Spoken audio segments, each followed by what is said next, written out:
అందరూ బాగున్నారా? Welcome back to @flat fraud creations. Late లేకుండా వీడియోని చూసేసేయండి. ఎనీ బ్లాక్ థ్రెడ్ రోల్ ఇలా తీసుకొని మనము ఇంట్లోనే చేసుకోవాలంటే, ఇప్పుడు విండో ఉంది కదా, విండోకి గ్రిల్స్ ఉంటాయి కదా, రాడ్స్. ఆ రాడ్స్లో ఏదో ఒక స్పూను లేదా స్టిక్కో ఇన్సర్ట్ చేసేసి, ఈ ఎడ్జ్ వచ్చేసి నేను చైర్ సపోర్ట్ ఇచ్చానమాట. చైర్లో ఒక స్పూన్ అనేది ఇన్సర్ట్ చేసేసి ఈ విధంగా థ్రెడ్ని లేయింగ్ అనేది వేస్తున్నాం అనమాట. మన ఇళ్ళ దగ్గర ఎవరైనా మగ్గం నేసే వాళ్ళు ఉంటే వాళ్ళు శారీకి ఫస్ట్ అల్లు పట్టడం అని చెప్పేసి చేస్తారు. ఇలా పెద్ద పెద్ద థ్రెడ్ని తీసుకొని వాళ్ళు ఎంత మీటర్ శారీ నేస్తున్నారో అంత మీటరు థ్రెడ్స్ అనేది ఇలా లేయింగ్ వేసుకొని కటింగ్ అనేది చేసుకుంటారనమాట. సో అదే ప్రాసెస్లో మనము ఇక్కడ హెయిర్ని కూడా బల్క్గా రెడీ చేసుకోవడానికి ఆ ప్రాసెస్ని యూజ్ చేసుకున్నాం. ఇక్కడ చూస్తున్నారు కదా. సో ఏదైతే బల్క్ రెడీ అయిందో ఆ బల్క్కి మనము ఇలా రబ్బర్ బ్యాండ్ వేసేసి రెడీ చేసుకున్నాం అనమాట. ఎక్స్ట్రాస్ ఇప్పుడే కట్ చేయొద్దండి, బికాజ్ అన్ని బల్క్స్ వచ్చిన తర్వాత మనం అప్పుడు ఎక్స్ట్రా అనేది కట్ చేస్తాం. అప్పుడు ఈక్వల్ పోర్షన్లో మనకి హెయిర్ అనేది ఎక్స్టెన్షన్ అనేది రెడీ అవుతుంది. సో అదేవిధంగా రిమైనింగ్వి బల్క్స్ కూడా నేను రెడీ చేసుకుంటున్నాను. ఆ విధంగా నేను ఇక్కడ 3 అనేటివి రెడీ చేసుకున్నాను అనమాట.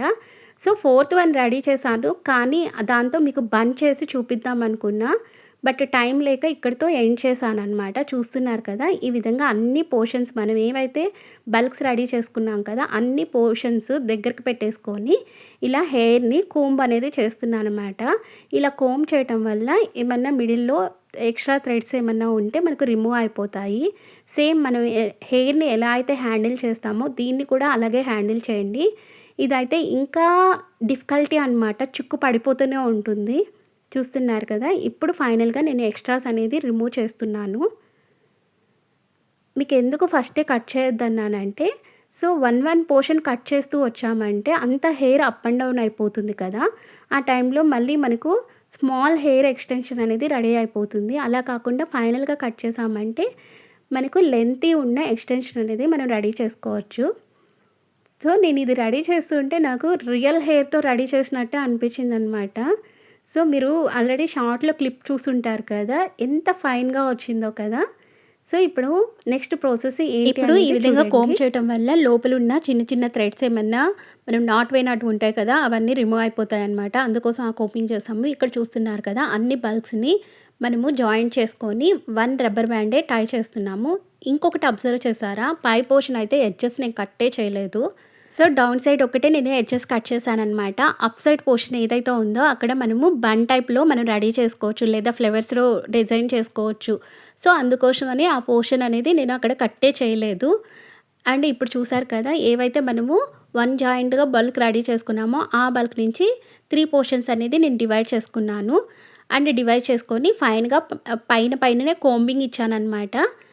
సో ఇప్పుడు ఇక్కడితోటి మన పోర్షన్స్ అనేది డివైడ్ అయిపోయాయి కదా, ఇంకా మనం ఏం చేయాలి, ఫైనల్గా జడేయటం పెండింగ్ ఉందన్నమాట.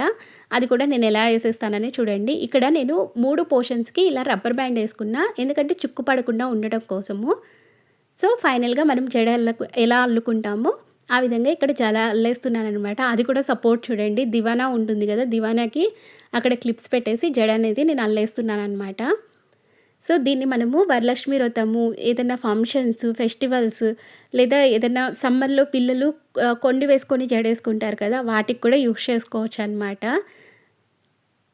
సో సమ్మర్లో మనకు మల్లెపూలు చాలా ఎక్కువగా దొరుకుతాయి. పిల్లలకి చాలా ముచ్చటగా మనము కొండి వేసి జడేస్తుంటాం. కొండలు కూడా ఇప్పుడు ఆర్టిఫిషియల్గా దొరుకుతున్నాయి. అప్పట్లో అయితే మనకు గాజుకి రిబ్బన్ చుట్టేసి అలా కొండలేసేవాళ్ళు అనమాట. ఎవరికైనా న్యాచురల్గా కొండ రెడీ చేసుకోవాలంటే కమెంట్ సెక్షన్లో కమెంట్ చేయండి, నేను ఎలా తయారు చేసుకోవాలనేది వీడియో పోస్ట్ చేస్తానన్నమాట. నెక్స్ట్ చూస్తున్నారు కదా, ఫైనల్గా మనము ఇలా రబ్బర్ బ్యాండ్తో టై చేసేసాము. ఇక్కడితో మన జడ అనేది రెడీ అయిపోయింది. అండ్ డౌన్ సైడ్ కూడా నేను ఎక్స్ట్రా ఉన్న థ్రెడ్స్ని ఈ విధంగా కట్ చేసేసానమాట, నైస్ లుక్ కోసము. లైట్ వెయిట్ తోటి మంచి లుక్తో ఉన్న జడని మన చేతులతో మనమే ప్రిపేర్ చేసేసాము. నెక్స్ట్ ఏంటి, మన జడని మంచిగా అందంగా అలంకరించేస్తే మన జడ అనేది రెడీ అయిపోతుంది కదా. ఇది చిన్నపిల్లలకి హెయిర్ తక్కువ ఉంటుంది కదా, వాళ్ళకి జస్ట్ ఫ్లెక్కర్ పెట్టేసి హెయిర్కి అటాచ్ చేసినా కూడా అది ఊడదనమాట, లైట్ వెయిట్ ఉంటుంది కదా. సో వాళ్ళు మంచిగా హ్యాండిల్ చేస్తాడు అండ్ విజిగ్ అనేది ఫీల్ అవ్వరు అనమాట. ఇక్కడ నేను చూడండి, ఆర్టిఫిషియల్గా నా దగ్గర ఫోమ్ షీట్ ఉన్నింది. ఫోమ్ షీట్ కొంచెం గ్లిటరీ షైన్ ఉంటుంది కదా, అవి ఇలా సర్కిల్స్ కట్ చేసేసుకొని నా దగ్గర ఉన్న స్టోన్స్ తోటి జస్ట్ ఇలా శాంపుల్కి మీకు చూపిస్తున్నాను అనమాట. హెవీ డెకరేషన్ కావాలంటే మీకు నచ్చిన విధంగా జడని మీరు అలంకరించండి. లేదంటే పూలు దొరుకుతాయి కదా, పూలతో జస్ట్ అలా రొటేట్ చేసేసినా కూడా మనకు జడ అనేది మంచి లుక్ వస్తుందనమాట. ఇది పిల్లలే కాదు పెద్దవాళ్ళు కూడా యూజ్ చేయొచ్చు. ఏమన్నా ఫంక్షన్స్‌కి లేదా పెళ్ళిళ్ళు ఇలా ఉంటాయి కదా, పెళ్లి కూతుర్లకైనా లేదా శ్రీమంతము అలాంటి ఫంక్షన్స్‌కి కూడా ఈ హెయిర్‌ని మంచిగా మనము వాడుకోవచ్చనమాట. ఒక్క హెయిర్ చేసామంటే ఫ్యూచర్‌లో దాన్ని ఎన్ని పర్పస్‌గా కూడా మనం యూజ్ చేసుకోవచ్చు. సో ఈ వీడియో మీకు నచ్చినట్టయితే లైక్ చేసి, షేర్ చేసి, సబ్స్క్రైబ్ చేయండి. మరిన్ని వీడియోస్ కోసం subscribe my channel. Thank you for watching.